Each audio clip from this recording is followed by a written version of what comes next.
자, 시조 파트 이어서 2번 마저 하겠습니다. 98쪽이죠? 지금 시가 3편씩 묶여져 있는데 3편씩 묶여져 있는 이유는 얘네들이 연관이 있는 주제를 가지고 있기 때문에 서로 묶여져 있는 겁니다. 그걸 감안을 하시고 내용을 좀 봐주셨으면 좋겠다. 나 궁금한 게 너무 많은데 도대체 HDMI 선이? 아, 여기 있구나. 선생님이 이 교실을 안 쓴 지 오래돼서 혹시 짧아요? 짧아요? 잠깐만요. 예. 이거 붙긴 하냐? 되나? 예, 이렇게 할게요. 이거를 길어가지고 넣어두셨나봐. 그러네. 오케이. 보겠습니다. 자, 시조예요. 방금 전에 시조 이야기를 했으니까 기억이 나셔야 될 텐데, 얘들아, 시조 종류 3가지 뭐 있니, 혹시?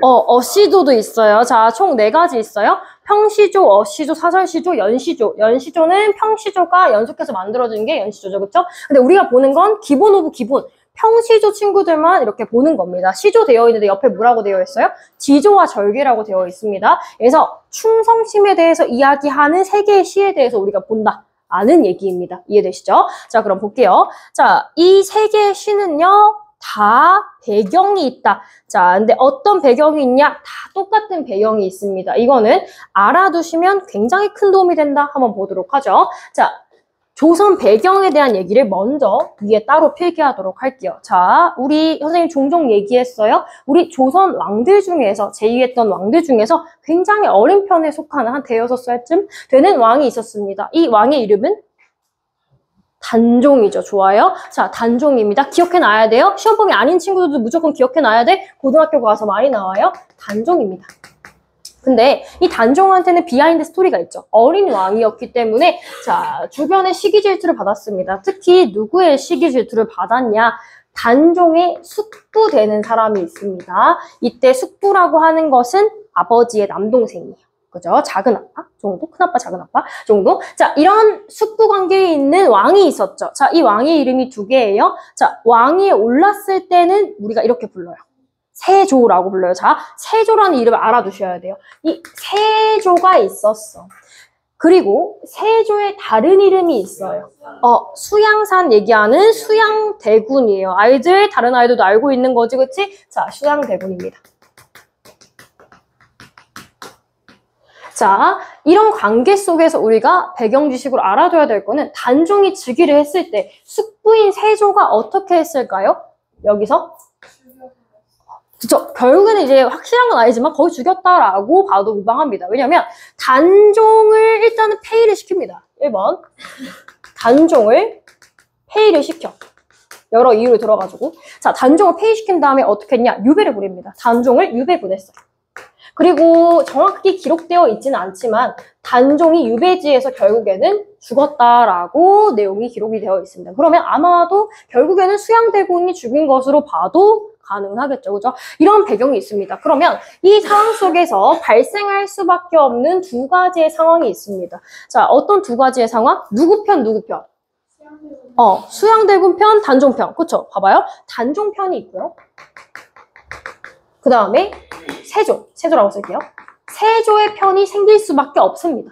근데 따지자면 조선은 원래 유구한 유교적 질서를 가지고 있는 나라잖아. 근데 기존에 있는 왕의 질서를 무시하고 아무리 뭐 왕에 오를 얘가 좀 후보군이긴 했거든요.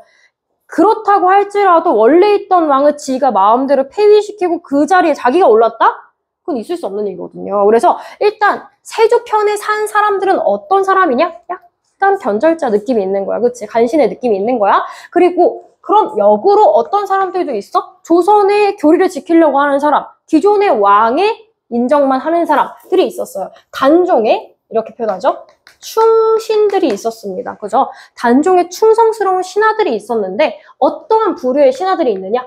2부류의 신하들이 있습니다. 뭐 둘 다 대단한 사람들의 부류예요. 자, 단종을 위해서 목숨까지 바쳐서 단종을 위해서 목숨을 내놓은 사람들이 있어요. 자, 목숨을 내놓았다고요. 뭐라고 할까요? 자, 목숨을 내놓는 거야. 자, 무슨 신이야?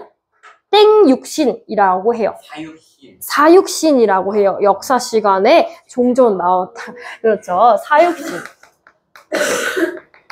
자, 다른 아이들도 알아두십시오. 사육신이라고 했을 때 이때 사자가 이렇게 씁니다, 얘들아.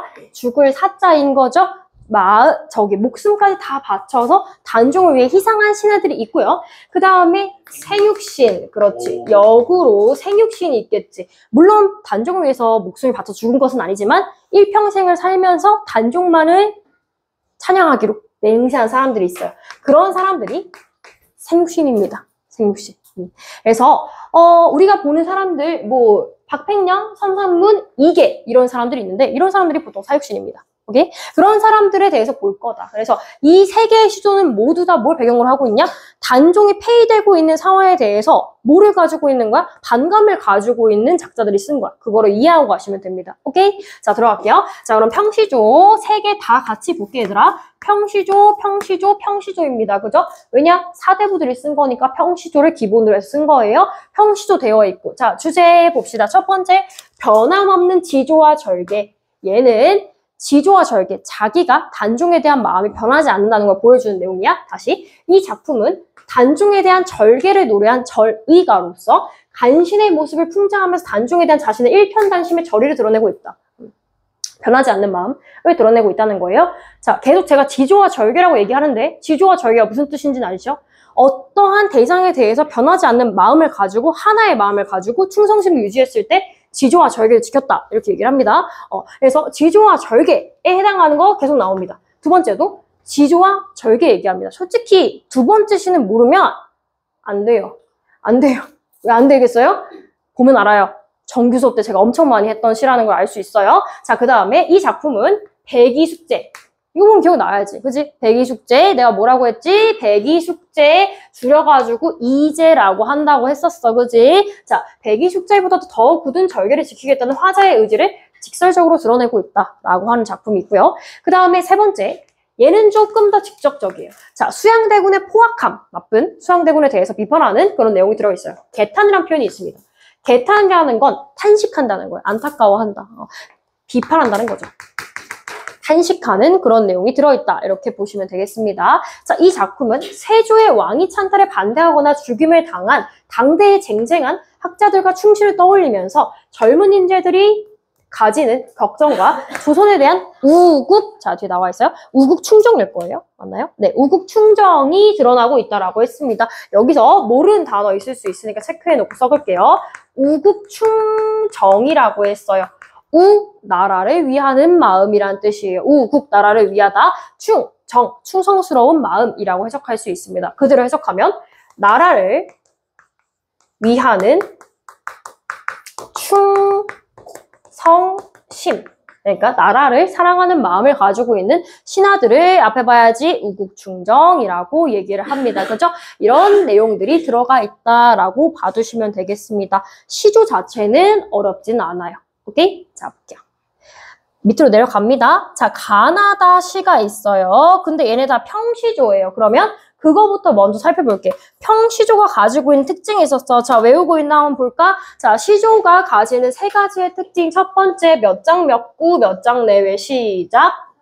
3장 6구 45자 내외. 자, 지금쯤이면 외워뒀어야 돼. 잘했어. 자, 3장 6구 45자 내외 이렇게 있고요. 두 번째 특징, 몇 음보? 사음보야, 사음보야. 사음보야, 사음보야, 얘들아. 사음보지, 그치? 삼음보는 뭐니? 그거는, 잠깐, 음절이야. 다시, 삼음보는 어디에서? 고려가요에서. 자, 고려가요에서. 한시는 음보를 따질 수가 없어요. 걔네가 다 한자기 때문에. 오케이? 자, 이런 애들이 있고요. 그 다음에 세 번째, 제일 중요한 특징. 마지막에 오는 애가 첫 음보가, 다시 봐봐. 첫 음보가 몇 음절? 3음절. 이렇게 가셔야 돼요. 3음보가 뭐 이런 소리 하면 안 돼요. 3음보는 이렇게 세 덩어리라는 얘기니까. 자, 음절은 글자 수다. 자, 그러면 걔네들이 다 지켜나 볼게. 평시는 지키겠지. 봐봐. 3장이지. 그치? 자, 그리고 4음보여야 돼. 자, 얘네들은 좀 끊어볼게요. 연습을 하셔야 돼요. 음보는 자연스럽게 리듬이 끊기는 부분에서 끊어주면 돼요. 자, 까마귀 끊어. 까마귀. 눈비 맞아. 희는 듯 겁노매라. 이렇게 쓰시는 거예요. 되시나요? 자, 이런 식으로 음보가 나뉩니다. 밑에도 그런 식으로 가. 얘는 좀 특이하긴 해요. 야광의 수로 나눠줍니다. 야광, 명월이. 밤인들, 어두우랴. 뭐 이런 식으로 끊어줍니다. 야광 띄고 명월이. 이렇게 하는 거예요. 자, 님 향한 일편단심이야 변할 줄이 있으랴. 이해돼? 자연스럽게 읽으시면서 음보를 나눠주시면 돼요. 사음보 맞죠? 사음보. 자, 그 다음에 여기도 해볼게. 나 수양산 바라보며 이제를 하나노라. 이런 식으로 하는 거야. 첫 줄만 해드릴게요. 그 다음에 다도 해볼게. 간밤에 부던 바람에 눈설이 치단 말인가. 자, 간밤에 부던 바람에 눈설이 치단 말가. 이런 식으로 가는 거야. 이해돼? 이런 식으로 음보를 나눠주고 있어. 나머지 다 그렇게 하시면 돼요.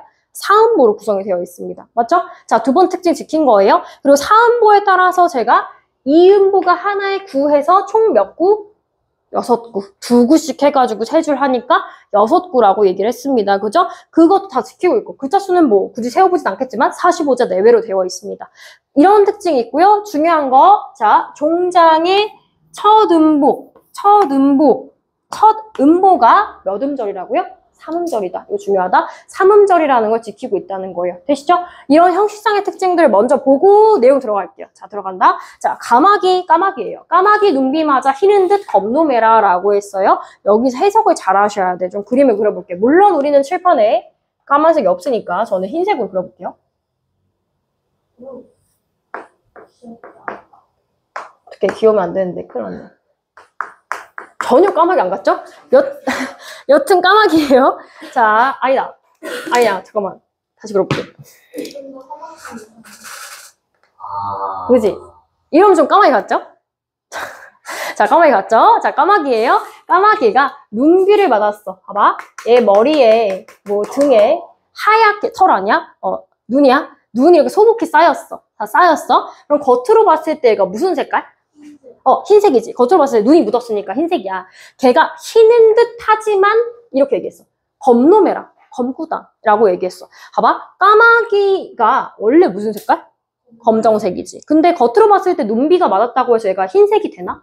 흰 까마귀가 되는 거야? 아니지. 봐봐. 그 말을 하고 싶은 거야. 지금 빗대어서. 자, 얘가 희는 듯 보이지만 뭐 한다? 검구나. 그러니까 하고 싶은 말은 결국엔 검다는 거야. 검다는 거예요. 자, 그러면 여기서 하고 싶은 말은 이겁니다. 까마귀가 눈비라고 하는 것은 흰색이잖아. 순수한 척을 하는 거야. 순수한 척을 하죠. 근데 하는데 실제로 속은 어때? 속이 검다는 거야. 그래서 봐봐. 겉으로는 뭐 연기한다라고 해볼까요? 연기를 하는 거야. 착한 연기. 연기 하나. 속은 어때? 속은 까매. 속은 검은 속내를 가지고 있어. 검은 속내를 지니고 있다는 말인즉슨 뭐 어떤 대상이에요? 부정적인 대상이죠. 그쵸? 나쁜 대상인 거야. 그거를 생각을 해주셔야 돼. 부정이야. 오케이? 자, 그럼 미리 체크하고 갈게요. 까마귀는 뭐야? 부정이네. 이해되죠? 자, 까마귀가 눈비를 맞아서 희는 듯 하지만 사실 속이 검다 라고 얘기하면서 뒤에 야광명월이 밤인들 어두우랴. 봐봐요. 야광명월 파란색 여기 있죠? 자, 야광 밤 야자에다가 빛날 광자에 밝을 명자에다 달월을 있다. 그러면은 밤에도 빛나는 달이 되는 거야. 그래서 다시 밤 중 가운데 중 밤 중에도 빛나는 달이야. 그러면 이렇게 반짝반짝 야광별 할 때 그 야광이야. 야광 명월이 밤인들 어두우랴 이렇게 물어봤어. 밤이라고 하는 어두운 상황 속에서 달이 어두워 안 어두워? 안 어둡지 그지? 자, 안 어두운 거예요. 어두우랴 물어봤다 얘들아 알지? 알면서 물었다 무슨 법? 서리 내가 1대1 수업을 하나 하거든. 서리법이지 그치? 서리법 알면서 묻는 거. 자, 어두우랴 서리법. 선생님이 알면서 무슨 소리입니까? 너희들이 알고 있는 거를 난 진짜 물어본 건데. 자, 서리법이에요. 자, 그러면 여기서 하고 싶은 말은 까마귀라고 하는 것은 속이 검지만 얘는 밤이라고 하는 외로움, 시련, 고난, 어둠 이런 상황 속에서도 푸른색을 유지한다라고 했어. 그럼 얘는 긍정이야, 부정이야?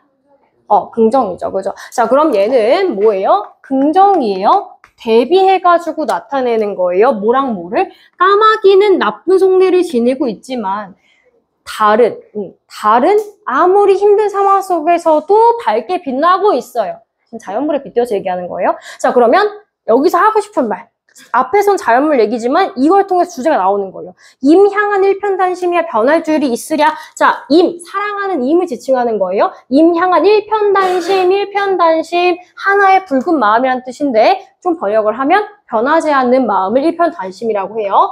변하지 않는 마음. 되시죠? 일편단심이랴. 자, 변하지 않는 하나의 마음이야. 변할 줄이 있으랴. 있으랴? 얘들아, 있어, 없어? 변해, 안 변해? 그치. 자, 그치. 얘도 서리법이죠. 보세요. 얘네 둘 다 서리적인 표현이에요. 자, 변할 줄이 있으랴. 변해, 안 변해? 안 변한다는 거야. 자, 그러면 마지막에 우리 약간 그런 관점에서 보는 거야. 우리 배웠던 문학 해석 관점에서 보면 반영론적 관점이에요. 반영론적 관점이 뭘 반영하는 거니?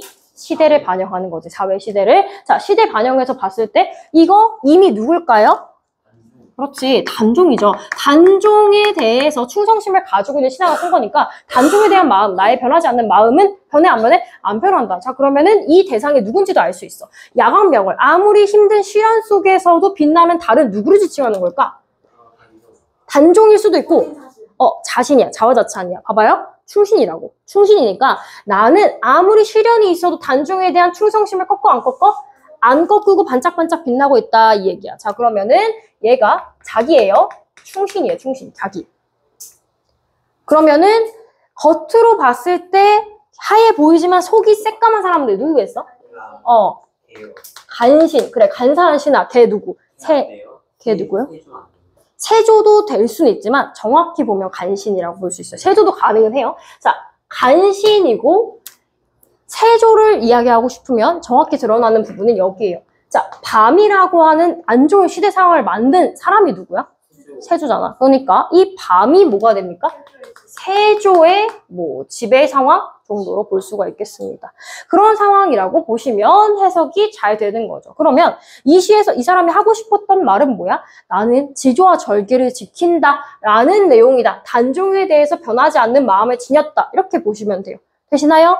우리 아이들 왼쪽 이 분단 내 말 듣고 있죠? 듣고 있죠? 자, 그 다음에 두 번째. 이 시는 저희가 딥하게 안 할게요. 자, 기억을 되살려보세요. 수양산 바라보면 이제를 하나 오라. 기억나지? 기억나지? 자, 수양산 이제 잘할 거야. 자, 수양산이 두 가지의 의미로 해석이 가능하다라고 했습니다. 하나는 뭐였어요? 진짜 리얼 수양산. 그래, 수양이라는 이름을 가지고 있는 산. 근데 두 번째는 누구라고요? 그렇죠. 수양대군. 세조. 세조가 의미되는 거를 돌려서 겉으로 봤을 때는 그냥 산인 얘기처럼 보이게 한 거예요. 자, 두 가지의 의미를 가지고 있는 걸로 해석이 된다. 무슨 법이야, 얘들아? 중의법 외에 의미가 이중적이다 해서 중의법이 되는 거예요. 그죠? 중의법 되고요. 수양산을 바라보면서 이제를 하나로 나왔다. 자, 누구누구 백이 숙제. 자, 우리 친구들 두 명의 대답에 의존해서 본인들 입이 안 움직이는 그런 불상사는 없기를 바라면서 백이 숙제입니다. 자, 백이 숙제는 제가 얘기해줬어요. 중국의 신하인데 어느 나라 신하인지도 알면 좋다. 이 나라들은 은나라. 은나라가 이제 주나라로 바뀌었을 때 은나라의 충성심을 가지고 있었던 은나라 신하가 되는 거예요. 그죠? 인나라 신하로서 주나라에 대해서 인정했어, 안 했어? 안 했어. 그래서 내가 말했지.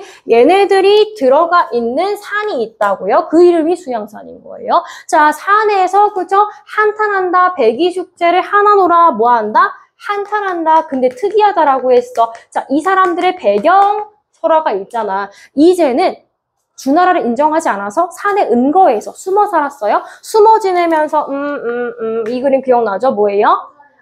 고사리예요. 고사리를 먹고 살다가 영양실조로 죽었다라고 했어요. 일반적으로 사람들이 봤을 때 이 사람들 충신이에요? 아니에요? 충신이죠. 왜냐면 자기 목숨을 내놓았을 정도로 굉장한 충신인데도 불구하고 뭐 한다고 했어요? 한탄한다 이렇게 얘기했어요. 왜 한탄한다고 했을까?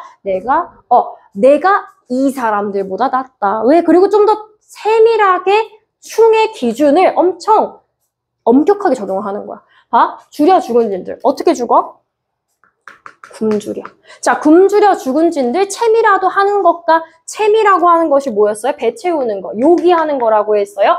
요기라도 하는 것인가 물어봐서 하면 된다는 거야, 안 된다는 거야? 안 된다는 거야. 그 이유가 여기 나온다고 했어요. 우리 정규 수업 때는 여기까지만 했어요. 근데 제가 이 세 번째 것도 있다고 하면서 얘기를 해드렸어요. 아무리 푸세의 것인데 그 니따의 난난이 이렇게 얘기했어. 아무리 푸세의 것인데. 그러니까 아무리 별 볼 일 없는, 우리가 이렇게 표현하죠. 푸성기, 그러니까 잡초 같은 거. 아무리 별 볼 일 없는 푸성기라고 할지언정 그것이, 이거 누구니? 이 고사리가 누구 땅에 난 거니? 얘들아, 은나라 땅이니? 주나라 땅이니? 그래, 주나라 땅이잖아. 이제는 나라의 주이 바뀌었으니까 주나라의 땅이야. 자, 그것이 누구 땅에 난 것인가? 누구 땅이냐 따지자면 주나라의 땅에 난 것이다. 그러니까 고사리도 먹으면 안 된다. 그것, 자, 주나라의 것이기 때문에 뭐 하지 말자? 먹지 말자. 이렇게 얘기하는 거야. 봐봐. 근데 굳이 이렇게까지 이야기를 한 이유가 뭘까? 자, 좀 써볼게요. 이런 충신들, 날고기는 충신들보다 누가? 자신의 지조절개. 누구에 대한? 단종에 대한 자신의 지조와 절개가 더 뛰어나다. 라는 거를 얘기해주고 싶어서 이렇게 가지고 온 거예요. 이해되시죠? 그런 맥락을 좀 이해를 하셔라. 오케이? 은경아, 듣니? 됐어요? 자, 그런 내용이 들어가 있습니다. 그리고 하나만 더 해드릴게요. 보세요. 자, 고등부 내용이에요. 고등부 내용. 어차피 앞에서 잠깐, 용기어 첨가할 때 잠깐 했었을 것 같은데. 자, 제가 이 친구한테 동그라미 쳤습니다. 선생님 어떻게 읽었나요? 아무리 푸세의 것인데 그것이 누구 땅에 따해라고 읽었습니다. 자, 이런 식으로 자음의 무리가, 나 힌트 주고 있다. 자음의 무리가 말의 앞머리에 위치하는 친구들이 있어요. 다시, 자음의 무리가 말의 앞머리에 위치한 친구들이 있어요. 이거 수업했어요. 중세국어 몇 달 전에. 자, 뭐라고 할까요? 여기까지는 안 나오면 모르는 거야. 자, 말의 앞머리에 오는 자음의 무리라고 해서, 그렇지. 자음군입니다. 가음군. 자음의 무리. 이렇게 해야 되는데. 얘들아, 이거 고등학교 1학년 2학기 시험범위예요. 기억해 두셔야 돼요. 자, 누 땅에 난다니 누구 땅에 난 것인가? 선생님 어두장은 어떻게 읽는다라고 했을까요? 뒤에 있는 애를 앞으로 가지고 와서 똑같이 읽으면 된다고 했어요. 그러면 쌍디귿이 되는 거죠. 누구 땅에 이렇게 되는 거죠. 따해. 이런 어두장은 이런 것도 곁다리를 조금 알아두면 나중에 편하다. 오케이? 그리고 이것도 알지? 얘는 알겠지 설마? 아래야. 그래요. 이 점의 이름은 아레아라고 합니다. 아레아 정도는 알 거야. 아레아는 아나으로 읽는 거라고 했어요. 그죠? 이런 애들. 선생님 아로 읽은 거예요? 나따니 이렇게. 적실하게 기억이 안 나요. 그렇군. 나뜨니도 되기는 하는데요. 맥락상 조금 더 자연스러운 거 택해서 읽으시면 됩니다. 자, 이렇게 볼 수 있어. 이건 자기 지조 절개를 강조하는 내용이야. 그리고 3번, 얘가 약간 이제 가나랑 약간 결이 좀 다른 그런 시라고 볼 수 있습니다. 간밤에 부던 바람에 눈소리 치단 말인가. 원래 고전 시가에서 비바람, 눈 이런 것들은 뭐 상징할 수 있냐? 시련, 고난, 추위, 괴로움 이런 것들을 상징할 수가 있습니다. 그러면은 바람과 눈소리가 다 부정이에요. 근데 우리는 이미 사회적 배경을 알 수 있으니까. 자, 이 바람하고 눈소리라고 하는 것이 현승아. 그러면 여기서 상징하는 게 뭘까? 뭐를 지칭하는 걸까? 누구를 지칭하는 걸까? 자, 나 물어봤다. 현승이한테. 세조죠. 그렇죠? 자, 세조를 지칭하는 것이라고 볼 수 있습니다. 그래서 바람에 눈소리가 치단 말인가? 즉, 세조의 어떤 정치일까? 좀 어려운 말로 폭력적인 정치, 폭정, 학정 이렇게 얘기를 합니다. 이런 세조의 폭정이 심하다. 그러면 이 세조의 폭정이 심하니까 낙락장송이 다 기울어가는구나. 얘들아 동그라미 해놓고 별표 한번 하자. 이런 표현들이 시조에선 자주 나옵니다. 낙락장송, 혼자서도 꿋꿋하게 서 있는 장송, 긴 소나무라는 뜻이 되는 거죠. 자, 푸른 소나무가 다 기울어가는구나 이랬어요. 상상해봅시다. 자, 소나무 있어요. 소나무가 바람이 너무 불어서 어떻게 되는 거야? 거의 다 쓰러져 가고 있다라는 거야. 그러면 빗대어서 표현하는 거야. 세조의 정치에 의해서 희생되고 있는 소나무들 누굴까요? 단종의 충신이 아니더라도 좀 뛰어난 신하들, 머리가 있는 신하들은 이 세조의 행위가 말도 안 되는 일이라는 걸 알고 있었어요. 그럼 반대를 해야 되는데 그런 사람들 다 어떻게 해서 세조가 다 죽였잖아. 그래서 그런 상황에서 이 충신들, 그러니까 나라의 인재들이 다 기울어 간다. 다 죽었다는 얘기야. 그죠? 비유적으로 표현하는 거예요. 이해되시죠? 자, 하물며 근데 이렇게 봐봐. 뿌리가 나름 깊은 소나무도 이렇게 기울어 가고 있어. 근데 하물며 옆에 자 새싹 나고 있어요. 저 이제 잎 펴요 하고 있는 조그만 꽃이 있어. 얘는 못다 핀 이 꽃은 되지 꽃이야. 자 못다 핀 꽃이야. 일러서 무슨 하리요? 일러봤자 말해봤자 무엇하리요 이런 뜻이야. 말해 무엇하리요. 얘들아 그러면 이 소나무가 기울고 있는데 이 꽃은 말해봤자 기울어 안 기울어? 기울지. 이 소나무도 흔들리는데 옆에 있는 꽃은 뽑혀 나가죠. 그죠? 더 약한 거야. 그러면 얘는 뭐냐면 인재야. 둘 다 인재인데 얘는 이미 조정에서 일하고 있던 인재면 좀 큰 인재. 근데 얘는 이제 막 조정에 등용됐을 법한 인재들 있잖아. 후대의 인재들. 그러니까 후배들? 후대의 인재. 앞으로 재능을 펼쳐야 되는 후대의 인재들도 그 싹을 누가 다 잘랐어? 세조가 다 잘랐잖아. 그치? 다 잘랐으니까 이거는 말해봤자 무엇하리요? 말할 필요도 없이 얘네들은 이미 뭐하다? 다 죽었을 것이다. 그런 얘기야. 그러면 이 세조가 하고 있는 정치 때문에 나라에 지금 존속이 흔들리는 거야. 나라가 지금 망할 것 같은 거야. 거기에 대해서 걱정하는 신하의 마음인 거예요. 이해되세요? 그래서 앞에 있는 얘네들이랑 약간은 결이 다르다. 나라에 대한 걱정을 하는 게 조금 더 가장 주제가 되는 내용이다. 이렇게 볼 수 있겠습니다. 오케이? 자, 그렇게 볼 수 있고요. 그리고 제가 이해 하나만 더 할게요. 보세요. 옆에 씁니다. 얘는 지울게요. 자, 보시면 네. 예. 자, 선생님이 얘기했던 거 중에 지조와 절개를 상징하는 자연물들이 고전시가에 정해져 있다라고 했습니다. 자, 자연물들 중에 우리 유교 사상에서 뛰어난 사람을, 성인을 뭐라고 해요? 무슨 자라고 해요? 뛰어난 사람? 무슨 자? 기억자? 그렇지. 군자. 좋았다. 자, 군자입니다. 자, 뛰어난 사람을 우리가 흔히 사람을 지칭할 때 군자라고 해요. 사는 대장부요. 자, 근데 이 군자가 몇 개 있냐? 4개 있어. 그래서 사군자라고 해요. 근데 사군자인데 자, 좋아요. 매낭국죽이에요. 자, 매낭국죽 했어. 여기까지 애들이 힌트 줬잖아. 우리 친구 다른 거 맞춰보자. 자, 사군자야? 사군자인데 사람이 아니야. 자연물들 중에서 지조와 절개를 상징하는 친구들이 있다라고 했어. 매낭국죽이 있다라고 했어. 근데 여기 있는 거 얘들아 다 같이 대답해 볼게. 자, 뭐 뜻하는 거지? 매화, 난초 잘한다. 화, 그치? 죽은? 얘만 조금, 그치, 죽순 좋았다. 죽순도 맞는 말이죠? 자, 대나무입니다, 대나무. 이렇게 볼 수 있어요. 이런 매낭국죽이 지조와 절개를 상징하는 친구들이다 라고 얘기했고요. 제가 이 얘기 왜 했을까요? 사군자에 플러스 알파가 하나 더 있다고 했지. 뭐까지? 소나무까지 있다라고 했어. 그래서 소나무가 여기 이 시에서도 뭐를 상징하고 있는 거예요? 지조와 절개를 상징하는 충신으로서 나오게 된 거예요. 이해되시죠? 이 소나무다. 자, 참고로 왜 얘네들이 지조와 절개를 상징하는지는 알고 있지? 겨울이라는 추운 시기에 피거나 사계절 내내 푸른색을 유지하기 때문에 지조와 절개의 상징이라고 보는 거예요. 되시죠? 자, 그러면은 좀 더 볼게. 다의 전개 방식도 한번 보자. 자, 간밤에 부던 바람에 눈선이 치단 말인가? 간밤이면 어젯밤이야. 어젯밤이야? 그럼 과거지. 그죠? 낙락장소를 다 기울어 가노매라. 지금 기울고 있다고. 지금.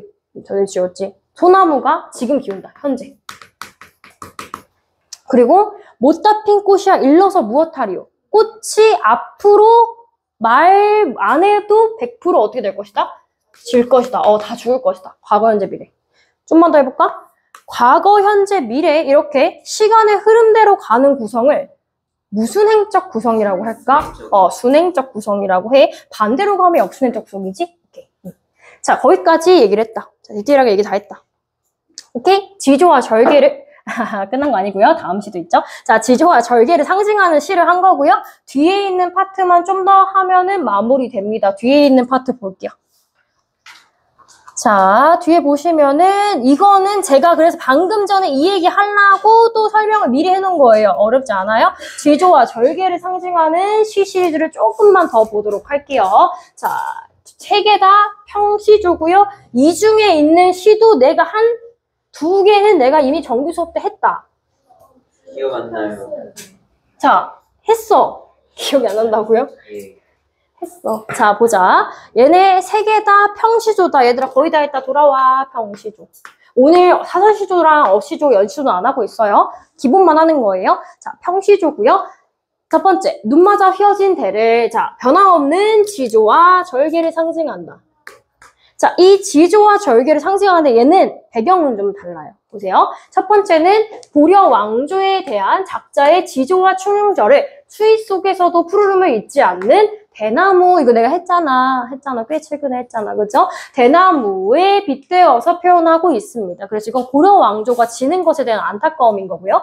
두 번째, 얘는 아까 우리가 봤던 그 배경이야. 단종과의 이별로 인한 애통함이 있습니다. 그래서 여기서 왕망년이라고 하는 사람이 있어요. 이 사람은 어떤 사람이냐면 방금 전에 제가 세조가 누구를 단종을 유배를 보냈다라고 했습니다. 아래쪽으로 유배를 보냈는데 이 사람은 단종의 충신이야. 근데 단종의 충신인데 지금 왕은 세조잖아. 세조의 어명을 들어야 돼. 말을 들어야 되거든. 그래서 세조가 야, 너 단종 충신이지? 그냥 네가 네 손으로 유배 보내고 와. 해가지고 유배를 자기 손으로 보냈어. 그런 상황에서 단종을 유배지에 호송하고 느끼는 비통함을 감정의 이입을 통해서 표현해주고 있는 그런 작품이다라는 거예요. 자기 손으로 보냈으니까 슬프겠죠? 그런 내용이야. 그러면은 세조가 어명을 어긴 거니까 죽겠지. 그럼 또 죽는 거지. 뭐 근데 차라리 그럼 단종을 유배하는 것보다는 단종을 유배 안 시키고 자기가 죽는 게 낫다? 맞아. 어차피 다른 사람 시킬 거야. 세조는 어쨌든 유배 보내는 게 목적이라. 지가 해서라도 갔을 거야. 그래서 자, 세 번째. 단종과 이별한 슬픔. 이것도 단종 얘기야. 다시. 세조의 왕위 찬탈로 인해서 영월로 유배로 가게 된 단종. 그 내용이야. 그래서 이별하는 슬픔을 촛불에 비유해서 표현하고 있다. 세 번째 시 너무 유명해요. 세 번째 시. 네. 누구 부르셨나요, 저를? 네. 자, 이 세 번째 시는 첫 번째, 세 번째. 그리고 두 번째. 자, 첫 번째, 세 번째 시는 망포중 장영지출에 나왔고요. 그 다음에 두 번째 시는요, 이거는 너네 학교는 아닌데, 영동중학교라고 있어요. 그 학교에서 나오는 시예요. 좀 기억을 해두셔라. 자, 볼게요. 가나다. 얘는 아까보다 더 쉬운데요? 눈 맞아 휘어진 데를 누라서 굽타던 거. 했지? 기억나지? 최근 했어. 자, 굽을 절이면 눈 속에 풀을 쏘냐. 아마도 세안구절은 너뿐인가 하노라 했어요. 자, 눈 맞아 휘어진 데를 누라서 깁타던 거라고 했어. 방금 전에 제가 앞시에 설명할 때 눈이라고 하는 거, 바람이라고 하는 거, 부정의 대상이라고 이야기했습니다. 그죠? 시련과 고난이라고 얘기할 수 있겠습니다. 시련과 고난을 맞아서 휘어진 그치. 방금 설명했죠? 사군자 누구니? 대나무. 대나무. 칠판을 내가 휘게 만든 건 아니겠지? 갑자기 굴곡이 졌는데 칠판에? 갑자기 칠판에 굴곡이 졌는데? 너네들 시선에서 안 보이겠지만 갑자기 굴곡이 졌는데? 여튼 자, 대나무를 뉘라서 굽타던 고라고 이야기했습니다. 대나무는 지조와 절개의 상징이라고 아까 얘기했죠. 자, 그러면 이 지조와 절개를 가진 대나무의 모습을 생각을 해봅시다. 자, 눈 맞아 휘어진 대나무. 그림 보면 기억이 나겠지 뭐. 자, 대나무가 이렇게 있어. 자, 대나무가 눈을 맞아가지고 이렇게 무게를 이기지 못하고 휘어져 있어요. 자, 휘어져 있는 대나무를 누가 굽었다고 할 수 있겠는가? 이런 의미가 되는 거야. 근데 내가 휘어졌다는 거랑 굽었다는 거랑 다른 의미라고 했어. 봐봐. 휜 거는 일시적인 거야. 눈 때문에 어쩔 수 없이 잠깐 휜 거야. 따지면 얘는 일시적인 거야. 이해돼? 근데 굽은 거는 그 눈이 치워져도 이 상태인 거야. 이해돼? 굽혀져 있는 상태라고. 고정적인 거야. 그러면 어떤 사람들이 뭐라고 얘기하는 거냐면 시련과 고난에 대나무가 휘어져 있는 것뿐이야. 그러니까 얘는 시련과 고난이 지나가면 다시 뭐가 있어? 지조와 절개 있어. 푸르름이야? 꼿꼿해? 그런데 어떤 사람들이 얘네들을 굽었다. 아유, 굽었다 이렇게 얘기하는 거라고. 근데 누가 굽었다고 할 수 있겠는가라는 건 굽었다는 거야, 안 굽었다는 거야? 안 굽었다는 거야. 착각하지 말라는 거야. 그러니까 얘는 실험과 고난만 지나가면 원래 있던 지조와 절개를 다시 회복할 수 있는 그런 존재란 얘기야. 이해되시죠? 자, 그러면 누가 굽었다고 하겠는가? 굽지 않았다라는 얘기야. 옆에 써줄게. 굽지 않았다. 이렇게 얘기해. 굽을 절개였다면 눈 속에 풀을 쏘냐? 굽을 정도의 지조와 절개 수준밖에 안 되었더라면 얘가 시련과 고난 속에 풀을 쏘냐? 이렇게 얘기했어요. 풀을 쏘냐. 자, 서리법 맞고요. 자, 푸르다라고 하는 것이 대나무의 속성이에요. 지조와 절개를 가지고 있었겠느냐. 그러니까 걔가 그 정도의 깜냥이라고 표현하죠. 그 정도의 수준밖에 안 되는 지조와 절개를 가지고 있는 애였으면 애초에 눈이 오자마자 얘가 무슨 색이 되었게? 노란색으로 됐겠지. 그치. 푸른색을 잊어버렸겠지. 그러니까 얘가 가지고 있는 지조와 절개가 그 정도의 구라의 지조와 절개가 아니란 얘기야. 그걸 오해하지 말란 얘기야. 대나무에 대한 예찬이야. 그래서 아마도 세한고절은 그래서 이 시에 주제를 나타내는 어휘를 고르라고 한다면 이 친구예요. 세한고절. 세한, 아무리 추운, 세찬 추위에서도 고절, 지조와 절개, 꼿꼿함을 지키는 자세를 세한고절이라고 해요. 다시 추위 중에서도 지키는 지조하고 절개를 세한고절이라고 합니다. 세한고절은 너뿐인가 하노라. 자, 알 수 있어요? 추위 속에서 지키는 지조와 절개는 너뿐인가 하노라 이랬습니다. 이랬을 때 쉬어볼까요? 연희야, 이 너는 누구죠?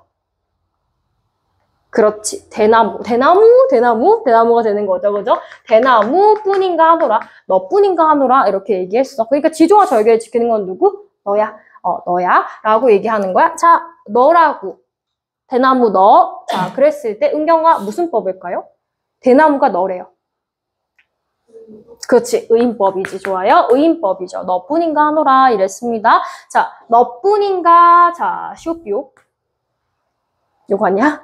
자, 서희야. 이랬을 때 방금 전에 말의 앞머리에 오는 자음의 물이라고 했어. 얘네들을 뭐라고 한다고요?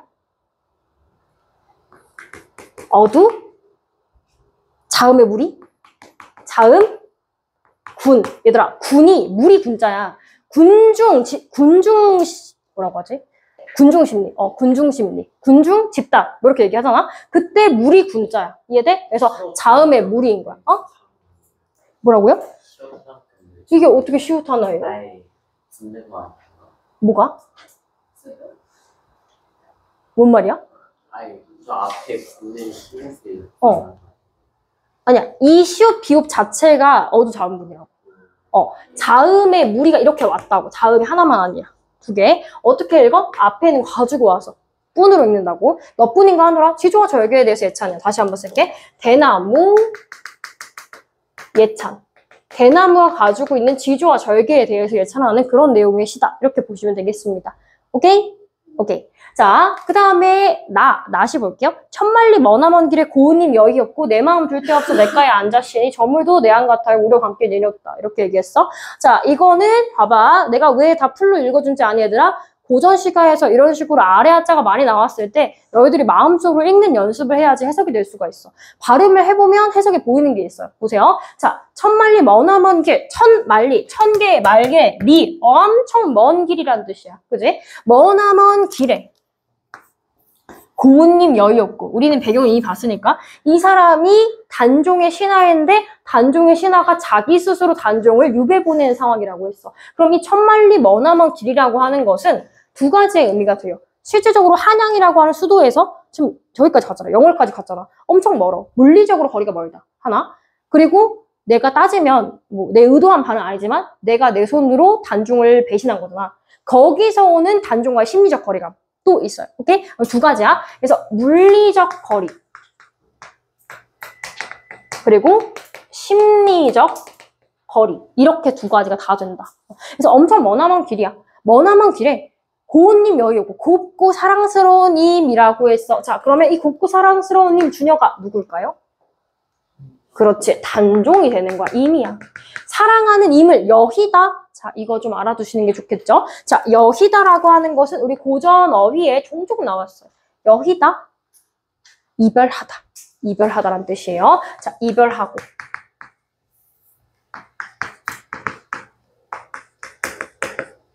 자, 머나먼 길에 내가 단종을 내 스스로 보내놓고 이별하고 내 마음 둘 데 없어. 내 마음을 둘 데 없어. 그치? 나도 심란해. 내가 보냈으니까.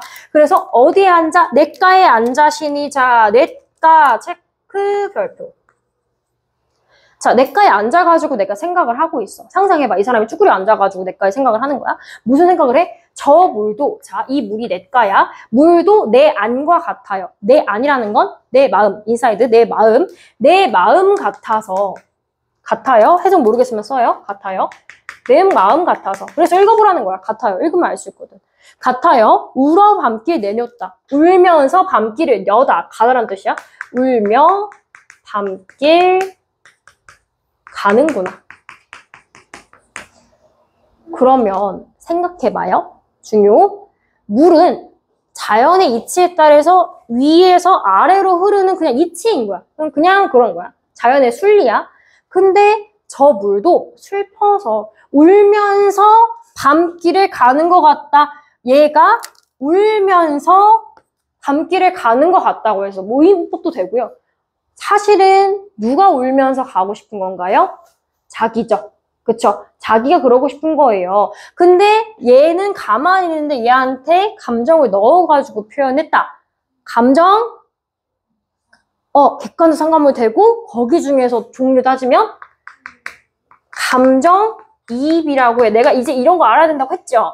감정이입이에요. 감정이입. 내가 가만히 있는 객관적인 대상에 나의 감정을 어디 갔어요? 집어 넣어가지고 이야기를 하는 거예요. 감정이입해서, 객관적 상관물이라고 합니다. 그래서 객관적인 제3의 물건에, 아이고, 좀 거리 계산을 잘못했죠? 다시 쓸게요. 객관적 상관물.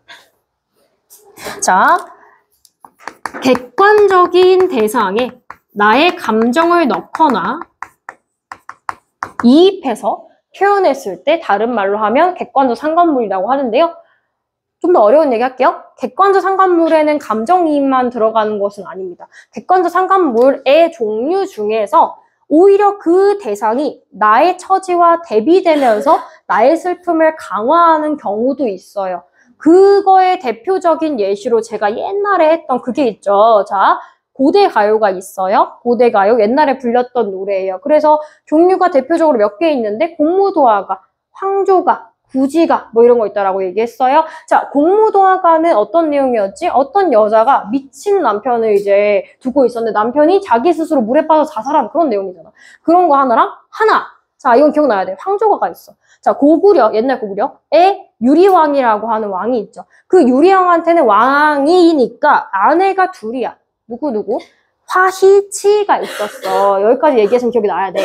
화희치가 있는데 얘네 둘이 맨날 투닥투닥 싸우다가 어느 날 치이가 삐져가지고 치하고 도망간다고 했어. 치이가 있죠. 그 치이가 중국으로 가. 얘네 원래 집안이 중국이거든. 그래서 중국으로 갔는데 그럼 유리왕은 가만히 있다가 내가 잘못한 것도 없는데 아내를 졸지하면 잃었어. 근데 이 사람이 그때 뭘 봤어? 마당에 나갔는데 황조를 봤어. 노랑 색깔 새란 뜻이야. 꾀꼬리야. 꾀꼬리가 하나가 아니라 두 마리를 봤어. 암수 서로 정다운 한 쌍을 봤어. 걔네들이 막 꽁냥꽁냥 대고 있어. 화가 나 안 나? 나는 아내가 없네. 니네들은 좋고 컸다. 이거지. 봐봐. 그랬을 때 얘도 그 꾀꼬리들도 뭐라고 할 수 있어? 객관적 상관물이야. 객관적 상관물. 왜? 화자의 태도, 그러니까 유리왕에 처해져 있는 태도와 대비되는데 오히려 정서를 심화시킨 경우. 이런 것도 객관적 상관물. 근데 주관적인 건 그 화자의 감정이 주관적인 거고 그 대상은 사실 객관성을 원래 띠고 있는 거잖아. 원래 자체만 봤을 때. 그래서 객관적 상관물이지. 주관적 상관물은 없어요. 객관적 상관물이라고 합니다. 거기에 감정을 넣은 거나 아니면 비교하는 거나 이렇게 볼 수 있는 거죠. 여튼 다시 자 돌아갈게. 천만리 머나먼 길에 내가 단종을 유배 보내고 나서 나의 슬픈 감정을 이입해서 물에 이입해서 표현하고 있는 그런 작품이다. 이렇게 보시면 되겠습니다. 오케이? 자, 그 다음 세 번째. 방 안에 현는. 자, 방방이야, 방방. 한자가 방방이야. 룸. 방 안에 현는이라고 했어. 켜다라고 하는 것도 고어예요. 켜다예요. 켜져 있는. 자, 방 안에 켜져 있는 촛불 누구와 이별하였건디? 자, 물과 누구와 이별하였기에 이런 뜻이야. 이별하였간디. 하였게. 자, 상상. 자, 촛불 있어. 이렇게 있지? 자, 촛불이 이렇게 있습니다. 방 안에 촛불이 누구와 이별하였기에, 봐봐. 이것도 애초에 의인법이야. 뭐, 쓴다면 의인법이지. 얘가 이별할 일은 없는데, 얘가 누구와 이별했기에, 겉으로 눈물 지고 속 타는 줄 모르는가. 겉으로. 눈물 지고, 디다, 떨어지다. 속 타는 줄을 모르는구나. 자, 이건 비유적인 표현이야. 초죠? 켜있죠? 불이 켜져 있죠? 뭐가 녹아요? 양초가 녹아요. 촛농이 생겨요. 자, 눈물을 지구라고 하는 얘는 촛농을 얘기하는 거예요. 촛농이 떨어지고 속이 타들어가. 그죠? 여기가 점점 심지어 타들어가잖아. 그렇지? 타들어가는 줄 모른다라는 거야. 근데 이건 그냥 얘가 타니까, 물리적으로 타니까 이런 현상이 발생하는 건데, 얘가 이별해서 눈물을 흘리는 것 같고, 촛농이 눈물 같다는 거야. 눈물을 흘리는 것 같고 속이 막 타는 것 같다라고 얘기를 했어. 근데 얘는 이별하지 않았다고. 또 누가 이별한 거니? 내가 이별해서 그렇게 보이는 거야. 자, 우리가 저 촛불 같아야 이렇게 얘기했잖아. 우리가 촛불과도 같다. 동일시한 거야. 속 타는 줄 모르는구나. 사실 누가 속 타니? 우리가 저 촛불처럼 속이 타들어가. 왜 타들어가? 단종을 보고 있으니까 속이 타들어가지, 그치? 자, 그런 상황이라는 걸 알 수 있어. 그러면 이 촛불에 대해서 우리 촛불, 자, 그럴 수 없어요. 자, 촛불 같아요. 타는 줄 모른다라고 했어. 촛불 같아서 마음이 타는 줄 모른다? 얘는 가만히 있었어. 넣었다. 똑같지? 얘도 뭐야, 얘들아? 얘도 객관적 상관물, 감정이입인 거야. 이해돼요? 같이 나왔으니까 같이 봐주셔야 돼. 이해되죠? 이렇게 볼 수 있다. 지조와 절개고요. 자, 뒤에 자연물들에 대한 자연 친화적 내용에 대한 시들이 있어요. 그거는 다음 주에 딱 마저 하는 걸로 하고요. 딱 9시네, 그지? 자, 얘들아, 그래서 이번 주 숙제 뭐예요? 자, 2가지예요. 일단은 항상 우리 있던 숙제, 선생님 봐야지. 과정집 있습니다. 과정집 몇 차시인지 단톡방에 올릴게요. 그 다음에 2번째, 오늘 진도 나간 때까지 고전문학 풀어오셔야 되고요. 그 다음에 3번째, 제가 드린 문법이랑 농진 파트 부분 해오시면 되겠습니다. 아시죠? 자, 그리고 채점한 거는 제가 안 들고 왔는데요. 좀 틀린 친구들이 있어. 틀린 친구들 선생님이 사진 찍어가지고 카톡 보내둘게. 자기가 틀린 부분 다시 보시고 다음 주에 완벽하게 외워오세요. 아시겠죠? 자, 고생하셨고요. 가방 챙겨가지고 가시면 됩니다. 나 뭐 잊어버린 거 없지요? 네. 다 줬죠? 쓰레기들은 어떻게 처리할까요? 쓰레기들은 저기 밖에 가면 일반 쓰레기 버리는 곳이 있습니다. 거기에 넣어두시면 되고요. 현승이는 감기 조심하시고요. 거의 다 나가고 있군요. 결제하고 가야 돼.